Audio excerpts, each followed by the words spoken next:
Dando sequência à nossa agenda, convidamos vocês para expandir, alargar ainda mais o olhar para as diferenças, para os diferentes fatores que influenciam adultos, crianças, o cuidar e o desenvolver, com uma brevíssima apresentação que marca o lançamento da versão em português da publicação O Lugar, Importa. O ambiente que criamos molda as bases do desenvolvimento sustentável. Essa produção é do Center on the Developing Child, da Universidade de Harvard. A publicação enfatiza a influência do ambiente em que a criança vive no seu desenvolvimento, incluindo o racismo estrutural, as mudanças climáticas, as adversidades, pobreza, o cuidado da família, entre muitos outros fatores. Assim, convido a participar online conosco a palestrante Tacy Warren, que é diretora adjunta e diretora de estratégia do Center on the Developing Child da Universidade de Harvard. Tacy, seja muito bem-vinda. E antes de passar a palavra, de iniciar a sua apresentação, eu peço por gentileza que faça a sua autodescrição.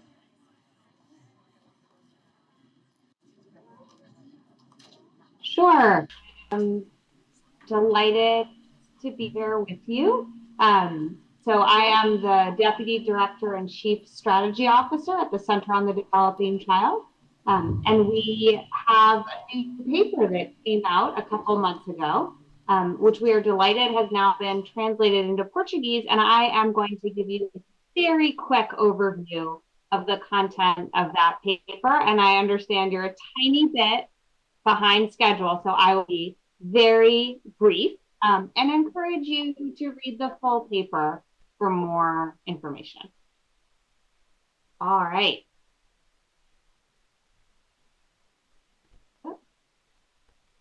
There we go. Okay.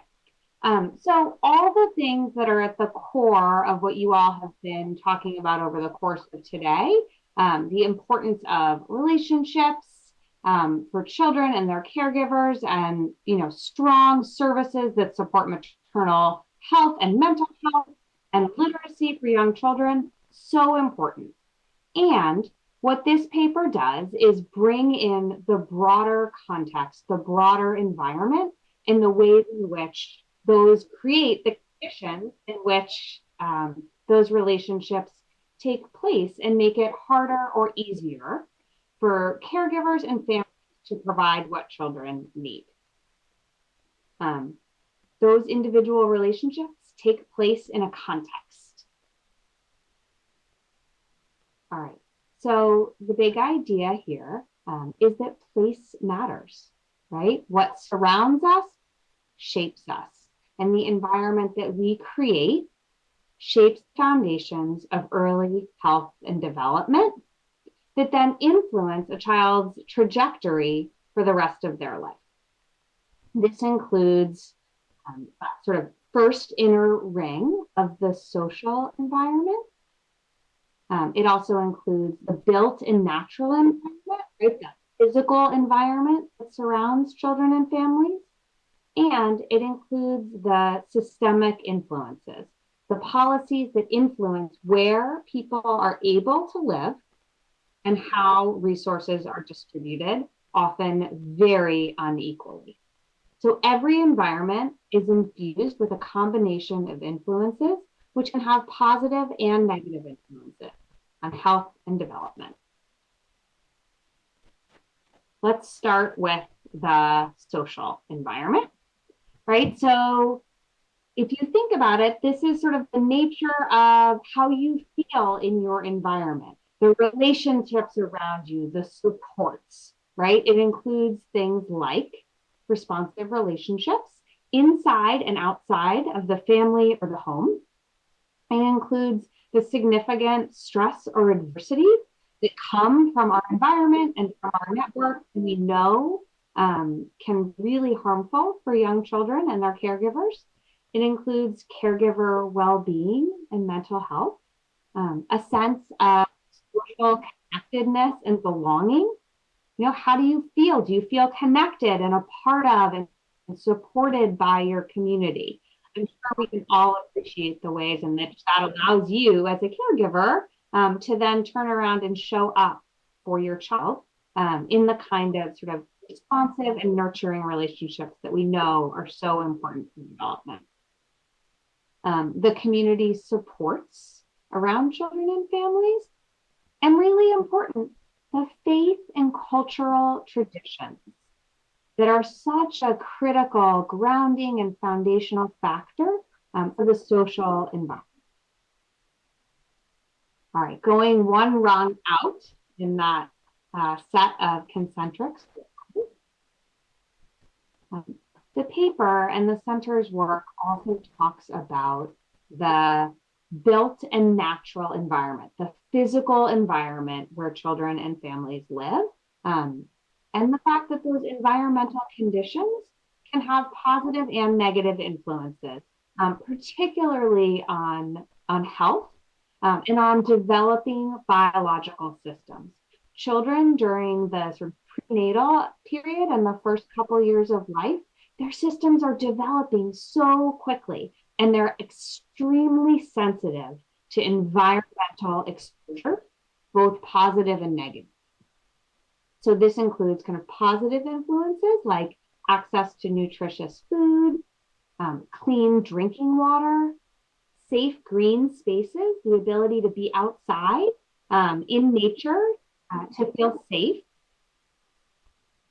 healthy and safe housing, transportation, the ability to get where you need to be to access services, to get transportation to your job, right? Economic security. So these physical facets of a city and an environment can have a really significant impact on kids and families. And the potential negative influences as well include air pollution, right? We know a lot about how that's really can have a very harmful impact on developing children, particularly on their lungs, and lead to increased rates of asthma later in life. Excessive heat. The center actually has a paper coming out, hopefully in a couple of weeks. It really gets into the details around the biological impact on our youngest children of excessive heat exposure, which is really important in today's sort of changing climate where we are much more likely to experience periods of prolonged excessive heat. Some of the negative influences also include exposures to toxins or hazards in the environment, and even noise pollution, which can disrupt sleep, among other impacts for young children and their caregivers, which we know is really important for healthy development and for mental health. I'm sure we can all relate to the fact that we are not at our best when we do not get a good night's sleep. Or at least I certainly am not.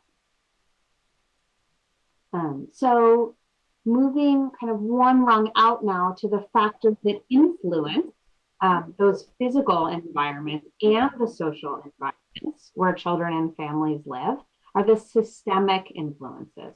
So this includes current and historic policies, right? So it's really important that we understand these are policy decisions that were made historically and are being made currently. It includes systemic racism, right? What are the policies and the practices and the decisions that influence who has the ability to live there and access the kinds of supportive environments that we know are good for development? Structural inequities, intergenerational poverty, right? These are all the sort of systemic healthcare system disparities. We know how important access to good, culturally responsive healthcare is, children and their caregivers, and access to quality childcare and education. I think we can all agree that that is critically important for healthy development. So where does this leave us, right? All communities have aspects of their environments that have been designed through decisions made over time. And what's really important about that is that they can be redesigned to better support healthy development, right? These are not things that are fixed or unchangeable. And one of the implications, I think, of bringing in this broader frame of what influences development is that it broadens the list of policy sectors who should be thought of as really important influences on child development. It's an opportunity to expand the table, to build partnerships. You know, there are really no policy areas or policy domains that you could name that don't in some way have an influence on children, whether it's directly or on the environments that they and their caregivers experience. So we really see this paper, which I encourage you to take a look at, as an opportunity to reach out and build bridges, build partnerships, and help some of these other policy sectors understand their role in supporting the healthy development of young children. Implications also include building positive influences in communities. Some of the things that we talked about in the social environment, in the built and natural environment, how can we sort of tip the scale so that there are more positive influences in those environments? And on the flip side, to reduce sources of stress on families so that they're able to show up and be the caregivers that they want to be for their children. To focus on the earliest years of life. Again, children are most sensitive to their environment while they're still, you know, before they're even born, and then in those first few years of life. And finally, you know, still to invest in relationships, invest in caregiver-child relationships, in the relationships that surround children in all ways with the important adults in their lives. So I encourage you to take a look at the paper, which is now available in Portuguese, and the accompanying infographic. I hope that it is helpful to you in your work, and please always feel free to reach out and be in touch with the center if you have questions or comments or feedback on the paper. And thanks so much for letting me share that.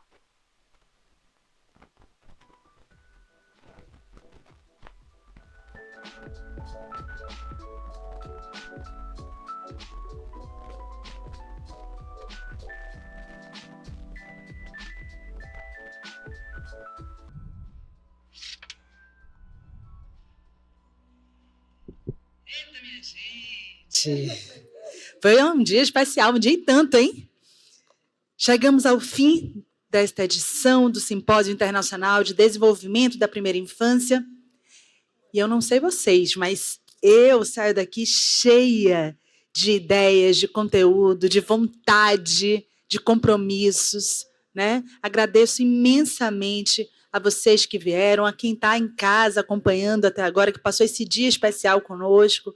Novamente, lembrar do Simpósio Satélite, né, das pessoas que multiplicaram esse conteúdo aqui de Brasília e que, com certeza, vão fazer a diferença na temática da infância. Agradeço muito em nome de toda a equipe do NCPI.